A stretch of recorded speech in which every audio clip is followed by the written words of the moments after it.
Hi everyone! Welcome back to my channel. At sa video ito, ating pag-aaralan naman ngayon ang area of figures pa rin tayo.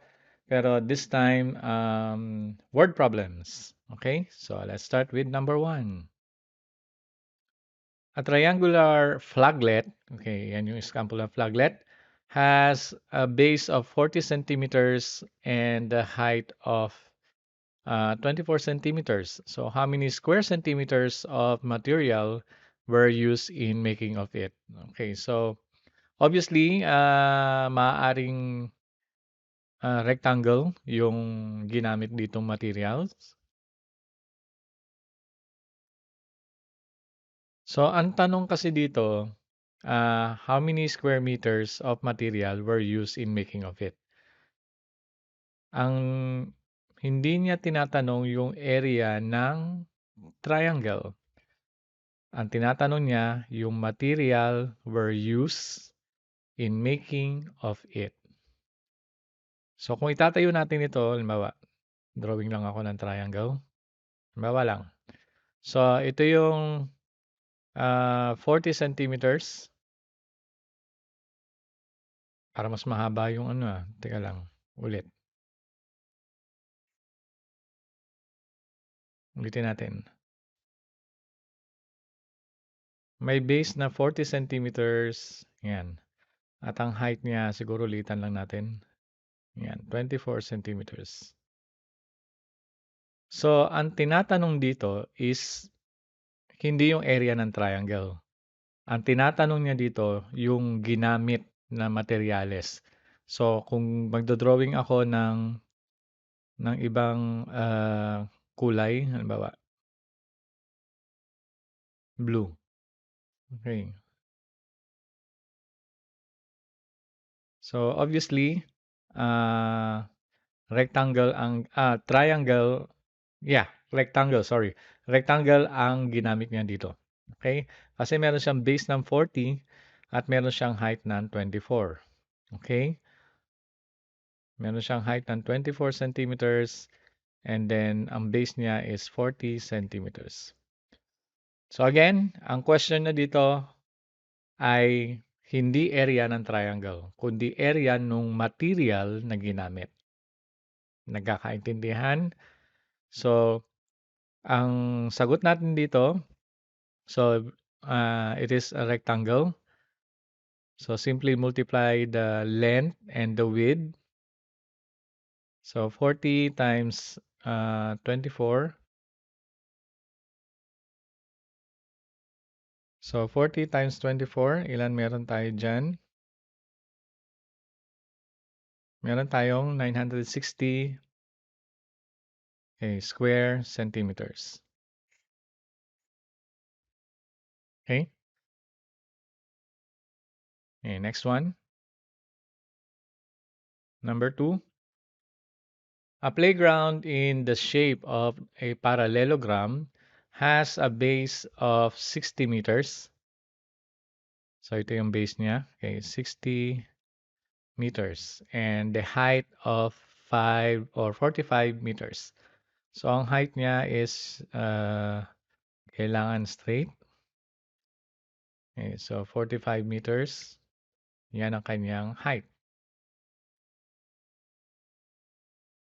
So ang formula natin to find the area of parallelogram is simply multiply the base and the height.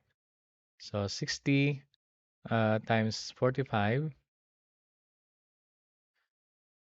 So meron tayong 60 times 45. Meron tayong 2,700 ang unit natin, square meters. Okay, medyo ganda natin ng konti. Okay, 2,700 square meters. Okay, next, number 3. The area of rectangle or a rectangle is 48 square centimeters. If its width is 6 centimeters, what is its length? So, given na dito yung area. Yan. Sulat natin ha. Ang area niya ay, ano ba nun? 48, okay, square centimeters. And then yung width na sinasabi is 6 centimeters. Now, ano yung sukat ng kanyang length? So, ang formula to find the area of a rectangle is A equals length, okay, times the width. Ngayon, kailangan matuto ang mga estudyante kailangan matuto mag-derive ng formula. Dapat naituro muna to ng teacher. Okay? So, since ang hinahanap natin ay L, and it is multiplication, and meron tayong area, so kailangan nating mag-derive muna tayo. So, meron tayong, ang hinahanap natin L, di ba?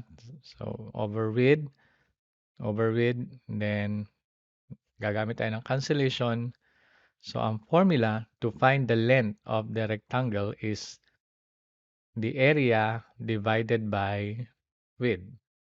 So, ang area natin is 48 divided by the width is 6. So, ang sagot natin, 48 divided by 6 is 8 centimeters. Ayan. So, kung isusulat natin yung sukat dyan, ang width ay 6 centimeters at ang length ay 8 centimeters. Okay? So, again, dapat alam ng mga estudyante muna kung paano mag-derive ng formula.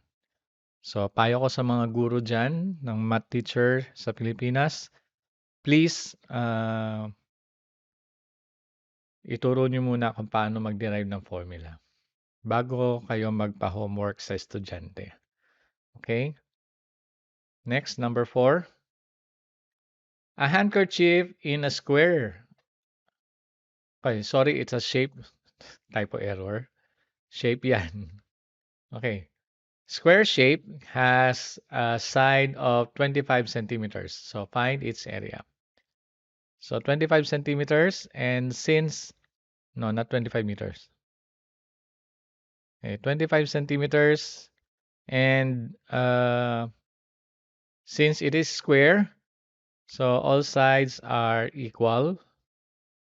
So ang area natin is 25 times 25. Yan, ilan yan? 25 times 25, meron tayong 625 square centimeters.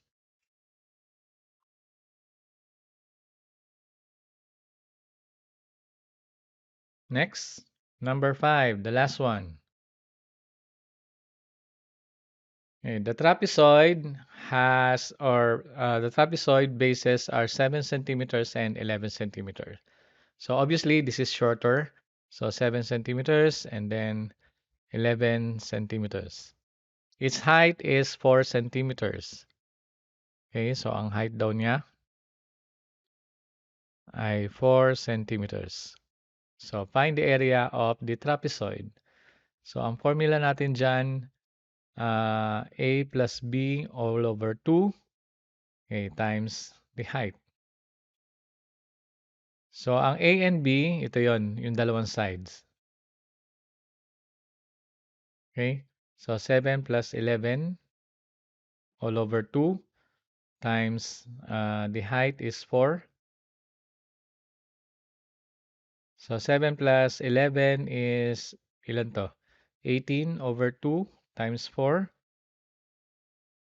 So meron tayong 18 divided by 2 is 9. Okay, times 4. Dito ko na lang isulat yung final answer. And ang final answer natin is 9 times 4 is 36. At ang unit natin, ginamit ay centimeters. So, it means na square centimeters yung ating unit.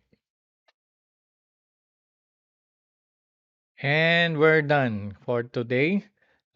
Thank you so much and I hope nakatulong po ako sa inyo diyan sa mga nag-aaral diyan sa Pilipinas. Maraming salamat po. Ako po si Konkru TV. God bless you all.